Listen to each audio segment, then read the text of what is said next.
बगैर क्लीवेज दिखाए नंगे कपड़े पहने बगैर क्या काम आप लोगों का नहीं हो सकता?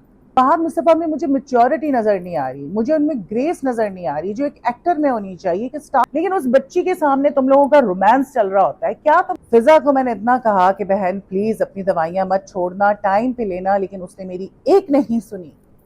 बात हो रही है फिजाइली की। भाई अगर फिजा दवाइयां ले रही होती ना तो ऐसी हरकतें नहीं करती जो उसने ईद से एक रोज पहले कुमार सानू के कॉन्सर्ट में की। वीडियोस वायरल हुई हुई हैं, सबके सामने है। जो छिचोरापन कर दिया ना, जो क्रिंज हरकतें कर दी फिजा ने, मतलब मैं कहती हूँ रिकॉर्ड ही तोड़ दिया। खैर रिकॉर्ड तो वो पहले ही तोड़ चुकी थी, अपने शोहर की गोदों में, पार्क्स के अंदर, और उनके हस्बैंड को लाठियां जो वो मार रहे थे। मतलब यार समझ से बाहर है। पाकिस्तान का तो बहुत सारे लोगों ने नाम डुबा दिया, लेकिन फिजा भी उसमें सरे फहरिस्त है। क्या चीप हरकतें, तस्वीरें देखें, लोग भी इर्द गिर्द के बैठे हुए ना यूं करके देख रहे हैं कि ये हो क्या रहा है। इतना बड़ा मजमा, इतने लोग, हजारों लोगों के बीच में एक औरत खड़े होकर डांस करती है अपने मियाँ। बस नहीं चल रहा है इनका, ये घर में क्या करते होंगे, ये पब्लिक के लिए इतना कुछ कर रहे हैं। मैं तो सोचने पे मजबूर हो गई हूँ, सॉरी टू से। पब्लिक के लिए ये सब कुछ कर रहे हैं, इतना अफेक्शन जो आप दिखा रहे हैं यार। गोदों में वो चढ़ रही है, जपियां वो ले रहे हैं एक दूसरे को, चुम्मी चुम्मी चाटी वहां चल रहा है। यार मतलब हद होती है, हद होती है हर बात की फिजा, हद होती है। I know and you also have an idea कि she is enjoying this kind of attention. वो कहते हैं ना रिबेलियस है कि नहीं मैं तो और करूंगी, मैं तो और करूंगी। इन दोनों की, एक की दूसरी शादी है, फिजा की तीसरी शादी है। इनको पता नहीं इतनी शादियां करने के बावजूद भी और इस उम्र में पहुंचकर भी अकल नहीं आई है। ऐसे हुए हुए ना उतावले, ओछा पना जिसे कहते हैं ना, ओछा पना चल रहा है। वहां पे हमने देखा दो और भी औरतें बैठी हुई थी, वो भी छिचोरी लग रही थी, चीप ही लग रही थी। वो भी अपनी सीट पे बैठी हुई थोड़ा सा मटक रही थी, चलो वो तो सीट पे बैठे हुए कर रही थी। और आई थिंक वो थी भी नहीं पाकिस्तानी, इंडियन होंगी हो सकता है। ये खातून जो है, इनसे सबर नहीं हुआ, ये खड़ी हो गई नाचने के लिए। और जो वो चीप उसकी अदाएं, वो चीप एक्सप्रेशंस, और वो अल्लाह अल्लाह अल्लाह अल्लाह अल्लाह अल्लाह। हमने तो देखा, हमने तो देखना था, हम देखना चाहते थे कि किस हद तक जा सकती है आगे पागलपने में। सारी हदें इस औरत ने क्रॉस कर दी। आगे से बंदा भी उसको ऐसे ही मिला। अच्छा वो आदमी मुझे चालाक नहीं लगता, वो आदमी मुझे सीधा साधा लगता है, बेवकूफ सा लगता है। अफजा को वो बेवकूफ आदमी मिल गया है। वो भी मेरे ख्याल से पता नहीं समझ से बाहर है कैसा आदमी है। वो भी इसके कहने पे चल रहा है, वो जो करती है उसमें इसका साथ देता है। बाज़ औक़ात वो भी बेचारा जिस तरह फिजा को देख रहा होता है ना, तो मुझे लगता है वो भी बेबस ही है। सो ये जो क्रिंज हरकतें फिजा ने की वायरल जाने के लिए, वायरल तो वो हो गई, लेकिन गालियां बहुत पड़ी। लोग इतनी गालियां दे रहे हैं, इतनी गालियां दे रहे हैं जिसकी कोई हद नहीं। और वो कोई मुर्तजा नाम का शोबिस का कोई जर्नलिस्ट है क्या है, उसने वो अपने कोलैबोरेट किया, अपने पेज पे ये सारी चीजें शेयर की। और शायद वही वीडियो बना रहा होगा। बहुत सारे मौकों पर जो कंसर्निंग बात है, एक बच्ची, अपनी औलाद को तुमने वैसे ही एक दूसरी शादी कर ली, हमने देखा है करनी चाहिए दूसरी शादी, लेकिन सर्कमस्टांसेस देखने चाहिए। हमारे माशरे में सलूट है उन औरतों को जो बेचारी समझौता कर लेती हैं, अकेले जिंदगी गुजार लेती हैं, सिर्फ इस वजह से कि उनकी बेटियां होती हैं।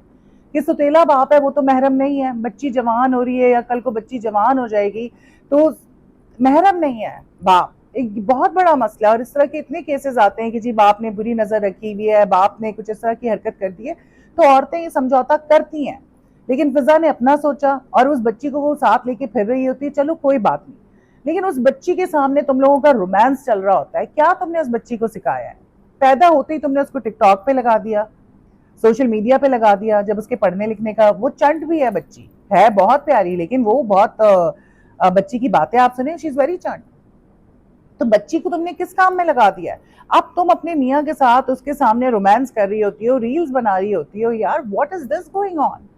जब भी कहते हैं कि घर से अगर थोड़ी तमीज सीखी होती ना तो ये हरकतें नहीं कर रही होती। पढ़े लिखे जाहिल भी बड़े होते हैं वैसे तो। खैर फिजा का पढ़ा लिखा बैकग्राउंड तो बिल्कुल भी नहीं है, लेकिन मुझे लगता है कि पढ़ाई असल आपकी घर से होती है, तरबियत आपकी घर से होती है। लेकिन चलो यार, अगर तुम्हारे घर पे तुम्हारी तरबियत नहीं भी हुई थी तो एटलीस्ट तुमने इतना काम किया है शोबिस में, तो तुम इंसान ग्रूम हो जाता है काम करके। तो फिजा जो है ना, उसने तो सारी हदें क्रॉस कर दी हैं, और दिल से तो वो पहले ही उतर चुकी थी। लेकिन अब तो जो है ना, वो कहते हैं ना घिन आती है। वो चीप एक्सप्रेशन, वो चीप हरकतें, अल्लाह ही माफ करे, अल्लाह ही माफ करे। आपका क्या कहना है इसके बारे में, जरा मुझे कमेंट करके बताए। ये जो क्रिंज कंटेंट हमने देखा है, आपको कैसा लगा? Do let me know. Fahad Mustafa को इस वक्त बड़ा ट्रोल किया जा रहा है, बिकॉज फहद मुस्तफ़ा की हमने देखा कि जो वीडियोस आ रही हैं उनके अपने इंस्टाग्राम पे बहुत सारे मौक़ों पे हमने ऐसे देखे, तो उसमें जो है ना फ़हाद मुस्तफ़ा का लुक बड़ा अजीब सा है और फिर वो जिस तरह के कपड़े पहन रहे हैं ना, वो मेरी तो समझ से बाहर है। एक तो उनके वो लंबे बाल, क्लीन शेव तो वो पहले भी होते थे, लेकिन लंबे बाल बिल्कुल नहीं सूट कर रहे। फिर लोग कह रहे हैं यार बहुत ही छपरी लग रहा है, बहुत ही छपरी लग रहा है। सो मैं छपरी तो नहीं कहूँगी, लेकिन जज नहीं रहा उन पे। आई थिंक फ़हाद मुस्तफ़ा को एक अच्छे स्टाइलिस्ट की ज़रूरत है। जिस तरह के कपड़े जो है वो उनके लिए बनवाए जा रहे हैं, वो समझ से बाहर है। देखिए फैशन आपने करना है, आपने स्टैंड आउट करना है, आपको अच्छा दिखना है, आप सेलिब्रिटी हैं, ठीक है, आप पहने अच्छी चीज़ें, लेकिन अजीबो-गरीब चीज़ें जो आप पे अच्छी नहीं लग रही, वो आप क्यों पहन रहे हैं? फिर आपका तमाशा ही बनेगा। एक तरफ आप या तो बिल्कुल छोटे चड्डे पहन कर आ जाते हैं और फिर आप जो है ज़िद पर हैं, बज़िद हैं, आप लोगों को कह रहे हैं कि जी वो बुरे हैं, वो ऐसे हैं, वो वैसे हैं। मुस्तकिल इंटरव्यूज़ में बैठ के आप लोगों के बारे में बात कर रहे हैं कि जी उनको कंटेंट मिल गया, तो बिल्कुल कंटेंट मिल गया। मैं तो खैर हूँ ही जर्नलिस्ट, तो मेरा तो काम है, आई एम सर्टिफाइड जर्नलिस्ट। लेकिन उसके अलावा भी अगर लोग बैठे हैं और वो रिव्यूज़ दे रहे हैं, तो वो उनका भी काम है, उनकी भी रोज़ी रोटी है। मैं तो खैर रोजी रोटी का अगर होता मेरा मसला तो मैं कभी भी नहीं करती। मैं तो मेरे तो रीजंस ही बिल्कुल अलग हैं बैठने के यहाँ पे, बिकॉज मैं जितनी एफर्ट कर रही हूँ उसका रीज़न ही ये था कि मैं फजूल की चीज़ों के हवाले से बात करना चाहती थी और आवाज़ उठाना चाहती थी, और I am not earning anything from YouTube. So ये जो फजूल के काम ये लोग करते हैं और फिर कहते हैं कि जी पब्लिक क्रिटिसाइज भी ना करे, बात भी ना करे, तो इस पे तो इनको होश के नाखून लेने चाहिए कि भाई आप ऐसी हरकतें भी ना करें। इसी पब्लिक की वजह से आप बने हैं। जो लोग आपके बारे में बात कर रहे हैं आपकी ऊट पटांग हरकतों पे, वो लोग आपको प्रमोट भी कर रहे होते हैं, वो लोग आपकी तारीफें भी कर रहे होते हैं, उसके बारे में आप क्या कहेंगे? जगह जगह बैठ के आप जो है अपनी भड़ास निकाल रहे हैं। फहाद मुस्तफ़ा में मुझे मैच्योरिटी नज़र नहीं आ रही, मुझे उनमें ग्रेस नज़र नहीं आ रही जो एक एक्टर में होनी चाहिए, एक स्टार में होनी चाहिए। He is not composed. 7 खातून बैठ के कहती हैं Mehwish Hayat, I think he is hot, he looks hot in shorts. यार कौन से वो हॉट लग रहे थे अपनी पतली पतली कांगड़ी टांगों पे? He was not looking hot at all. थोड़ी तमीज होती है, एटिकेट्स होते हैं टीवी पे आने के, किसी के सामने बैठने के, और आप एक मुसलमान माशरे में रहते हैं, आप पहने यार वेस्टर्न कपड़े, मैं कहती हूँ पहने, सब पहने, लेकिन ढके छुपे कपड़े पहने। मर्द का भी पर्दा है, वो सतर से ऊपर का जो कहा जाता है। तो ये नंगी नंगी पतली पतली टांगे आप ला के बैठते हैं और फिर कहते हैं जी लोग क्रिटिसाइज कर रहे हैं। फिर आप प्रमोशन के दौरान देख लें इनकी वीडियोस, इनकी टिकटॉक्स आप देख लें, इतने बुरे लग रहे थे दोनों, इतने बुरे लग रहे थे। महविश हयात तो बिल्कुल ही, sorry to say, I don't want to comment on her figure, but अच्छी नहीं लगती वो औरत मुझे।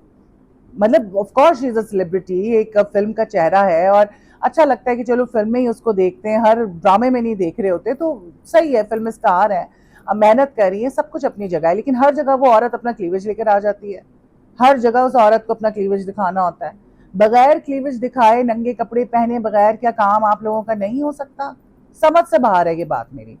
सो फहद मुस्तफ़ा जो है ना, इस वक्त उनका हुलिया तो मेरी समझ से बाहर है, और मैं तो यही मशवरा दूंगी कि भाई कोई अच्छा स्टाइलिस्ट पकड़ें और थोड़ा सा ना सिर्फ अपने लुक्स पे और कपड़ों स्टाइलिंग के हवाले से काम ना करें, बल्कि अपने आप को वैसे भी ग्रूम करें कि किस तरह से बात करनी है, क्या बात करनी है, क्या नहीं बात करनी, किस चीज़ का कैसे रिस्पॉन्स देना चाहिए। You know, what do you think about this? Do let me no in the comment section.